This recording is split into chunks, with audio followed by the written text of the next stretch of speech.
After running an ayahuasca retreat for 15 years in the jungles of Peru, you've gathered knowledge, wisdom, you've impacted your life as well as impacting the life of thousands of people. And it obviously hasn't gone the way you imagined. Nevertheless, you're still on a positive route, working on building community outside of the retreat in order to take it sort of to the next level. You know, you've impacted people that have taken ayahuasca for the first time. They've gone back to their homes and put things into practice. And you've done this for such a long period of time that now you're building a new sort of community for them to be able to expand beyond the beginning stages of the ayahuasca journey. Yeah, that's right. And even myself, I started this journey in 2015 and have been very positively impacted, but only when seen through the lens of long term.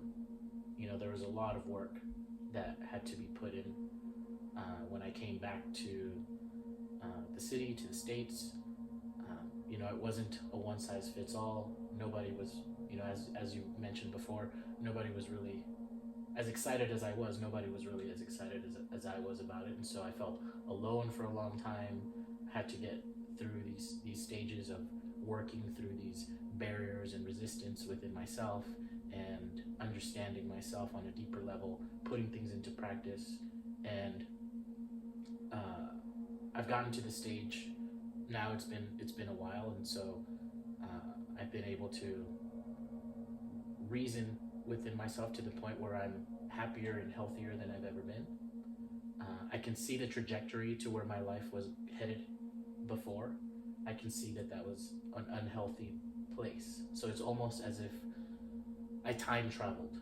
You know, that's what ayahuasca did for me. It allowed me to see the space and time where I was headed, and then it allowed me to veer course. And this is, you know, a different course that I've taken now, which has led us to be together and allowed us to work on various projects together. And so I thank you for that. I know you've received a lot of gratitude over the years. And so where do you see things going from here? Yeah, with the ayahuasca center where we have it set up now, and the program that we have now, it's a very a tight program, and it caters to people's first experiences with it. And the way that it's set up now, I think that's really great. I think it's fantastic for people that are coming in, need an introduction to the experience. But what I've found is, like, when people come, like several times, we had guests come like anywhere 2, 3, 4, 5, 6, even 7 times. But I think there's a point where people aren't getting any more out of the medicine at the stages that we offer. And I've played around with the idea of expanding the program, maybe bringing in other types of plant medicines, maybe doing other types of programs and energy work within it, but it hasn't been very successful in that way, because I feel like the program we have now is really designed and catered to people that are looking for the first experiences. And so I was looking for another land, another community, another setting in which people that had had more experience with it could come in and expand their knowledge with it, or take it to a whole nother level, you know, because you have all these realizations, what to do with your life at this point, like, you know, clean food, water, land, how to create an energetically sound environment in order to have these catalysts to project yourself into a better place. Because as you said too, when you go back into society, you were excited about it, but a whole lot of other people aren't seeing where you're at, so you have to do your own work to emulate that. So there's a stage, various steps that you have to go through in order to come to that higher energetic place. And so when you're back in society, that can be quite difficult. There's a lot of density to work through there. And that could be a challenge, but it's also making you stronger, as you were mentioning as well. And so for me, it's like at this stage, yeah, I want to create an environment where people can go to, and we can take this to a whole new level. And I feel like what I'm doing now in Tingo Maria, and this program is called Kairos, the Campus of Kairos, is really going to create a place where we can enhance our energies collectively and bring in like-minded people that have had these experiences before, have been doing their work with the medicine, and are ready to take it to a whole new level. Fantastic. And so you started it off with your Ayahuasca Retreat Center, which is at a point now after 15 years where you feel very confident that it's a high level for first-timers, second-timers. Can you speak about your retreat center, and do you recommend people to come?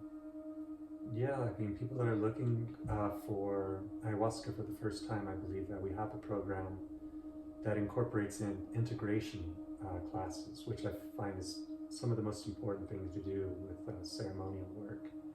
A lot of times if people are just coming down to Peru and they're looking for an ayahuasca experience and they don't really have a plan, they might have a beautiful time, they might have a very rough time with it. I've heard all kinds of stories. There's communities of Shipibo people outside of Bacolpa, Peru, where we're working with Nemea Kaya at the moment. And for people to go out there into that realm, you know, there's no regulation on it. There's nobody that's making sure that the medicine is strong, or the people that you're going to be working with have any sort of integrity. Or, yeah, I mean, there's all kinds of pitfalls with that, such as like some of the things I was mentioning earlier too about food and water accommodations, sanitation issues, things like that. Things that we take for granted coming from this Western mindset. And so I feel like that's the retreat that we've created over all these years, and we fine-tuned a lot of those things. Definitely the basic things, but also some of the more complex things, which is the integration practices. We have counselors on our staff that are very skilled and have worked with hundreds of people, oftentimes, to help them integrate their visions, their energetic shifts, their changes, the traumas that they're going through, and how to channel that into a direction that best serves them. Yeah, the integration is such a huge part of it all that I think that what we offer at Nemea Kaya is fantastic for taking the people through those experiences. We have a traditional program where we have traditional Shipibo shaman that come through. We brew the medicine there on the site, so we know exactly what's going into it, the quality that we're presenting for the people. And for first-time people coming down and experiencing medicine, I think we have a very tight program, a very high-quality program. And I would absolutely encourage people to go and experience that. Great. So for first-timers that want to try Nemea Kaya and your retreat center, how do they find you? We have a website presence as well, nemeakaya.com.org. We're also available on YouTube. We have interviews with people coming in and out of the retreat, and we update that practically on a monthly basis.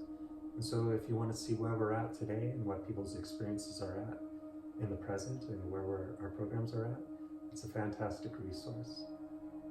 Great. And Nemea Kaya is Nemeakaya.